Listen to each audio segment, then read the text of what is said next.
Queridos irmãos, a paz do Senhor.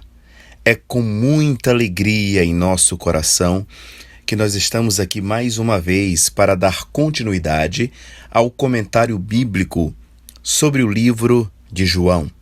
Hoje nós vamos falar sobre o capítulo 13 de João.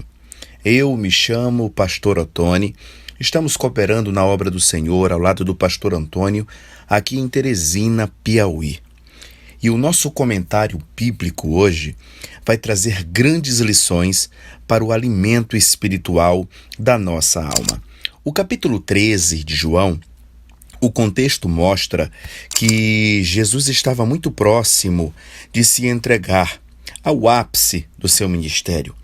Estava próximo também da festa da Páscoa. O ápice do ministério de Jesus é a sua morte e a sua ressurreição. É o momento mais importante do ministério de Jesus. Antes disso, Jesus reúne-se com seus discípulos para a grande festa, a festa da Páscoa. E reunido com seus discípulos, Jesus agora toma a iniciativa de lavar os pés de cada um deles. Veja, na época de Cristo, as pessoas elas caminhavam por estradas de terra, e pelo fato de usarem sandálias, chegavam aos seus destinos com os pés empoeirados.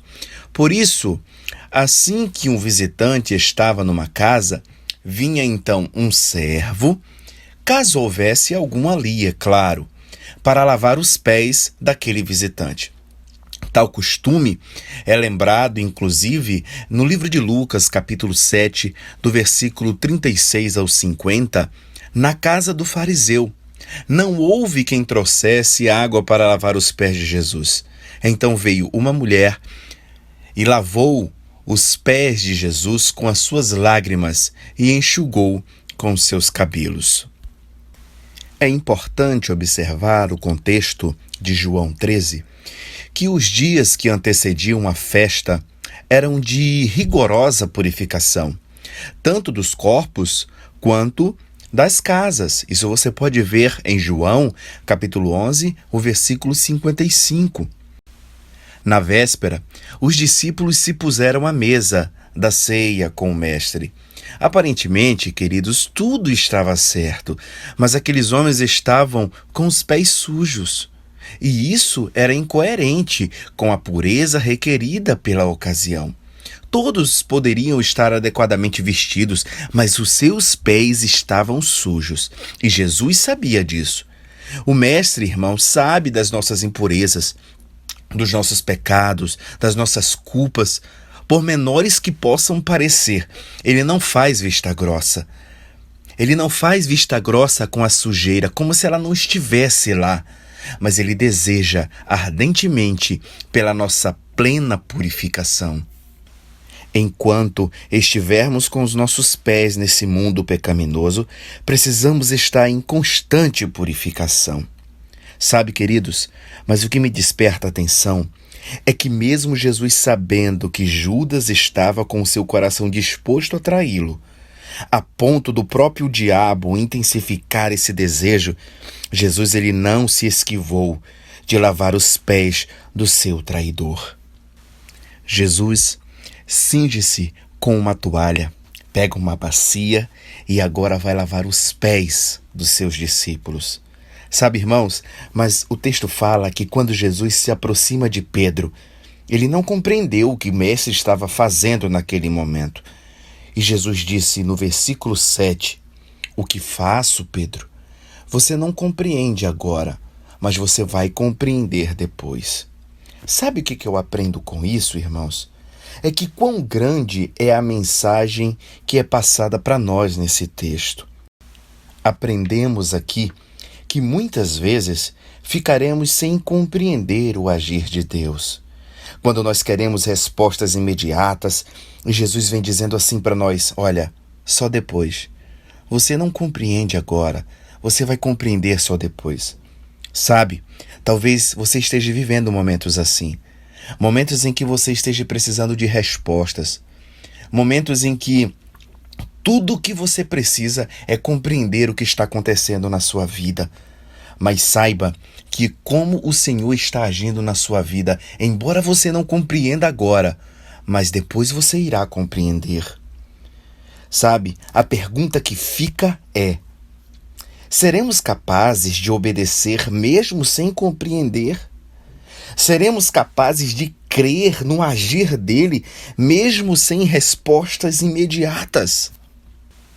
E no versículo 8, Pedro, ele chega a dizer ao mestre: não, peraí, Senhor, o Senhor não vai lavar o meu pé. Eu não aceito que você lave o meu pé. Irmãos, eu não posso julgar Pedro. Pedro não tinha, irmãos, medo de errar tentando acertar. E isso acontece num relacionamento sincero. Eu vejo um relacionamento sincero de Pedro aqui. Ele não tinha medo de errar tentando acertar. O que falta para nós, muitas vezes, é um relacionamento assim com Deus. Fale com Ele. Fale dos seus dilemas. Fale das suas dúvidas. Fale dos seus temores. Não tenha medo de errar, ainda que o Senhor venha corrigir você. Mas num relacionamento sincero, isso muitas vezes acontece. E Pedro diz: olha, Senhor, o Senhor não vai lavar os meus pés. Não, eu não aceito que você lave o meu pé. E aí então Jesus fala a Pedro: se eu não lavar os seus pés, Pedro, você não tem parte comigo. Aí então Pedro falou a Jesus: Jesus, não somente os pés, mas também as mãos e a cabeça. E Jesus declarou: quem já se banhou não necessita lavar senão os pés, quanto mais está todo limpo. Ora, vós estáis limpos, mas não todos. Pois ele sabia quem era o traidor. Foi por isso que disse: nem todos estáis limpos. Sim, Jesus estava falando de Judas. Judas já estava com seu coração inflamado por Satanás para atrair Jesus. Mesmo assim, Jesus lavou os pés de Judas. Mas veja, o que Jesus estava mostrando para os seus discípulos era uma lição muito valiosa. Uma lição de humildade e serviço. Quando vemos o versículo 12 adiante, diz assim: depois de lhes ter lavado os pés, tomou as vestes e, voltando à mesa, perguntou-lhes: compreendeis o que vos fiz? Em outras palavras, vocês entenderam o que eu acabei de fazer? Versículo 13: vós me chamais o Mestre e o Senhor, e dizeis bem, porque eu sou. Ora, se eu, sendo o Senhor e o Mestre, vos lavei os pés, também vós deveis lavar os pés uns dos outros, porque eu vos dei exemplo para que, como eu vos fiz, façais vós também. Jesus, ele não estava instituindo uma cerimônia de lavar pés. Não, a igreja hoje não precisa fazer uma cerimônia de lava-pés uns dos outros. Não era nada disso que Jesus estava fazendo. O que Jesus estava mostrando para os discípulos é que só existe uma forma de você servir a Deus. E sabe como? É servindo uns aos outros. Jesus estava dizendo: olha, eu sou mestre e eu estou dando exemplo para vocês. Eu estou servindo a vocês. Quantas vezes nós já ouvimos a seguinte expressão: eu não sirvo a homens, eu só sirvo a Deus. Que pura ilusão. Porque não existe outra forma de servir a Deus senão servindo aos homens, servindo uns aos outros. Nós fomos chamados para servir.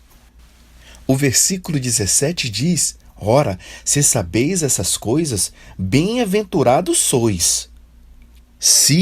Olha só, se as praticardes. Não basta apenas saber, nós temos que praticar. É por isso que Tiago, no capítulo 4 e versículo 7, ele diz assim: olha, aquele que sabe que deve fazer o bem e não faz, nisso está pecando.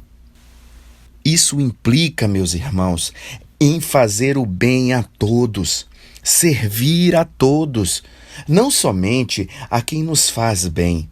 Jesus, ele serviu o seu traidor. Porque muitas vezes nós temos dificuldade, irmãos, de servir.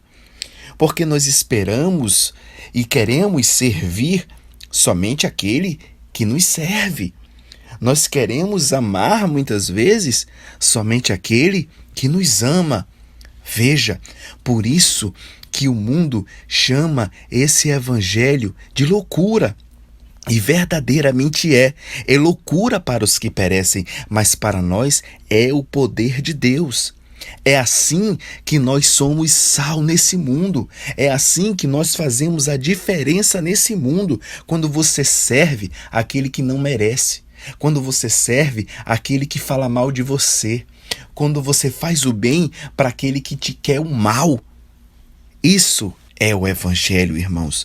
Isso é a caminhada cristã. Não é fácil, mas a palavra de Deus nos orienta a obedecer essas instruções do Mestre. Sabe, queridos, o que cada vez mais se intensifica nesse mundo é uma pregação de egoísmo, de egocentrismo. As pessoas, cada vez mais, elas não se preocupam umas com as outras, se preocupam apenas consigo mesmas, ou apenas com as pessoas mais próximas de si mesmas. O mundo está cada vez mais longe do Senhor, longe da vontade de Deus, longe dos caminhos de Deus. O mundo criando as suas próprias leis de moralidade. Sabe, eu dou se você me der.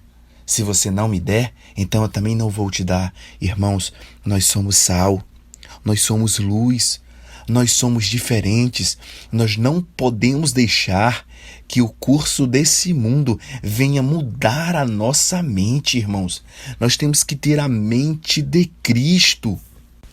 Agora, no capítulo 34, Jesus ele nos deixa um novo mandamento.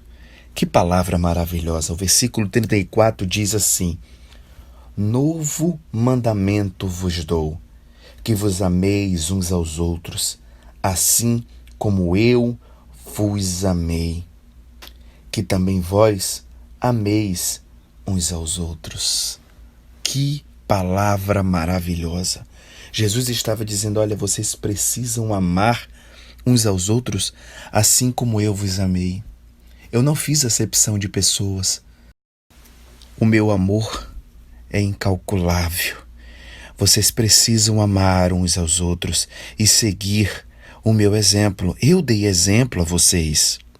Jesus ainda diz mais. E olha, vocês serão verdadeiramente conhecidos como os meus discípulos se tiverdes amor um pelos outros. A característica do verdadeiro cristão é o amor. A característica daquele que segue a Cristo, daquele que tem a mente de Cristo, é o amor.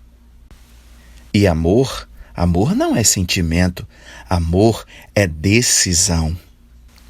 O capítulo 13 termina nos versículos 36, 37 e 38, que diz assim: Perguntou-lhe Simão Pedro, Senhor, para onde vais?